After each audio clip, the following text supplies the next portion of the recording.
નમસ્કાર દોસ્તો, આજે હું આપની સમક્ષ ઝવેરચંદ મેઘાણીની વેર વાર્તા લઈને ઉપસ્થિત થયો છું.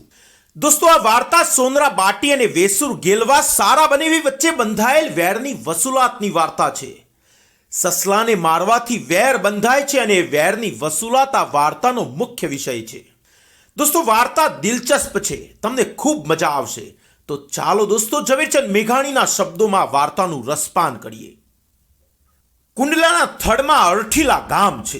તેમાં સોનરા બાટી નામનો એક ચારણ રહે અને ક્રાકચ ગામમાં વેસુર ગેલવો નામે સોનરા બાટીનો સારો રહે. બંનેનો સારો ઘરાસ હતો. સારા બનેવીને હેત પ્રીત પણ રૂડી હતી. એકવાર સોનરા બાટીએ પોતાના સારાને ગોઠ કરવા બોલાવ્યો. વેસુર ગેલવાને 4 વર્ષનો એક દીકરો હતો, નામ પીઠાસ. પીઠાસે બાપુની સાથે ફૂઈને ઘેર જવા હઠ લીધી. બાપે પીઠાસને સાથે લીધો. નાના પીઠાસે પોતાના પાળેલા સસલાને સાથે લીધો, કારણ કે સસલે પણ પોતાની મૂંગી ભાષામાં હઠ લીધી કે હુંય આવું. બાપને મન સસલો તો બીજા દીકરા જેવો જ હતો. ઘરે બાંધેલી ગુગળીઓના મીઠા રણકાર કરતો સસલો ગોઠમાં ચાલ્યો. કોઈ બગીચામાં ગોઠ થતી હતી. સસલો કુણા કુણા તરણા ચરતો હતો. નાનો પીઠાસ અને એનો બાપ ક્યાંક આડાઅવળા થયા હશે એટલે પીઠાસના ફુવાની જીભમાં એ સસલો જોઈને એવું પાણી છૂટ્યું કે એને હલાલ કરાવીને મસાલેદાર શાક તૈયાર કરાવી નાખ્યું. બધા જમ્યા. સાંજરે જુદા પડવાનો સમય થયો. તે વખતે નાના પીઠાસને એનો સસલો સાંભળ્યો. એ કહે, બાપુ, ભાઈ ક્યાં? બાપુએ ભાઈને ગોત્યો, પણ ભાઈ તો બધાના પેટમાં હતો. ભાઈના ઘૂઘરા ક્યાંથી સંભળાય? પીઠાસે સોનરાને પૂછ્યું, ફુવા, ભાઈ ક્યાં? ભાઈ વળી કોણ? અમારો સસલો, વેસુર ગેલવે કહ્યું. સસલો તો પડ્યો આપણા પેટમાં. ફુવાએ વાત સમજાવી. પીઠાસ રડવા લાગ્યો. વેસુર ગેલવો ઘરઘરો થઈ ગયો. એણે કહ્યું, અરે ભૂંડા, પેટના દીકરા જેવા સસલાને મારી નાખ્યો અને એની માટી મને ખવડાવી? બનેવી છો એટલે શું કરું?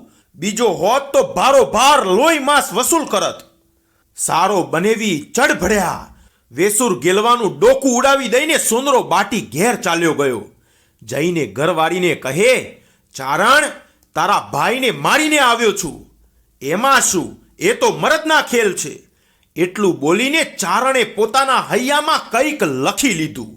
પછી મોં વાળીને જે વિધિ કરવાની હતી તે કરી.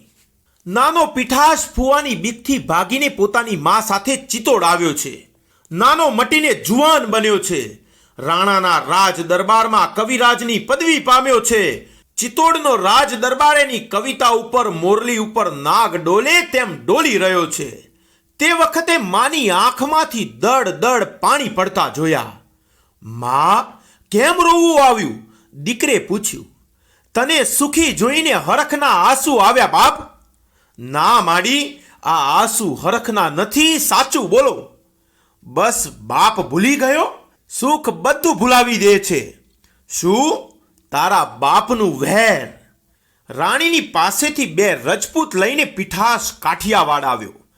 અરઠીલા ગામને માથે બરાબર અધરાત કારે ઓઢણે કાયા ઢાંકીને કોઈ ગોરી ગોરી વિધવા બેઠી હોય તેમ બેઠી હતી. એના વલોવાતા અંતર સરીખું વાદર જાણે ઊંડી ઊંડી વેદનાને ભારે ભાંગી પડતું હોય તેવું લાગતું હતું અને ઓલવાતી અનેક આશાઓ જેવા તારાઓ ચમક ચમક થતા હતા. સોનરા બાટીના ઘરમાં પીઠાસ એકલો જ ગયો.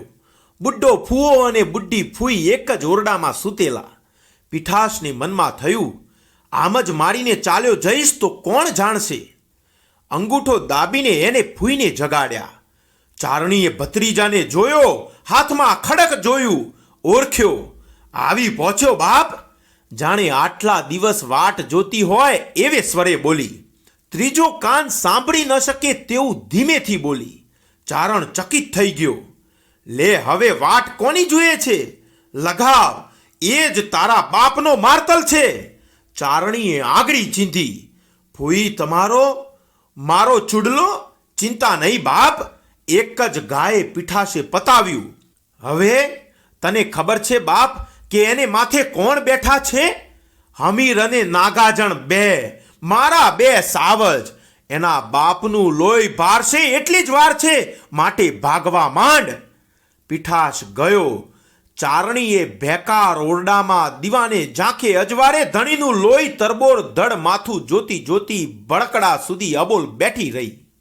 હવે પીઠાસ ઘણો દૂર નીકળી ગયો હશે એમ ખાતરી થઈ. એ વખતે મોં ઢાંક્યું, રોવા લાગી. ચારણીનું રોવું તો ઝાડવાને રોવડાવે. સાંભળીને આખો પાડોશ જાગ્યો. ગાયો ભાંભળી, કૂતરા વિલાપ કરવા માંડ્યા. રડવું સાંભળતા તો પડખેના ઓરડામાં સૂતેલા બેય દીકરા હમીર અને નાગાજણ દોડ્યા આવ્યા. બે પહોરનું થીજી ગયેલું લોહી જોઈને નાગાજણ બોલ્યો, લે માડી, હવે સમજાઈ ગયું. હવે ઢોંગ કરવો રહેવા દે.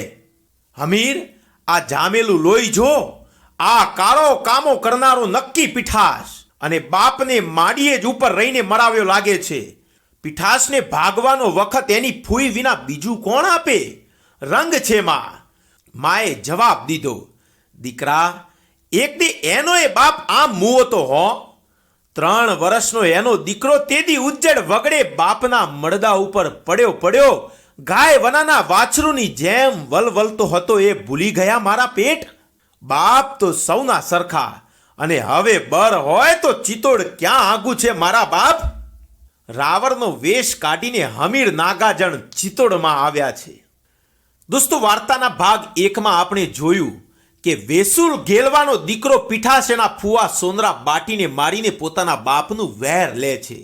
પણ સોનરા બાટીના દીકરા હમીર અને નાગાજણ પોતાના બાપને મારનારનું વેર કેવી રીતે લે છે એ આપણે જોઈશું નેક્સ્ટ વિડીયોમાં. પણ હા દોસ્તો, વિડીયો જો આપને પસંદ આવ્યો હોય તો પ્લીઝ વિડીયોને લાઈક કરજો અને તમારા દોસ્તો સુધી એને શેર કરજો. અને હા દોસ્તો, ચેનલને સબસ્ક્રાઇબ કરવાનું ચૂકતા નહીં. દોસ્તો, ફરી મળીશું નેક્સ્ટ વિડીયોમાં. ત્યાં સુધી રજા આપો. ધન્યવાદ.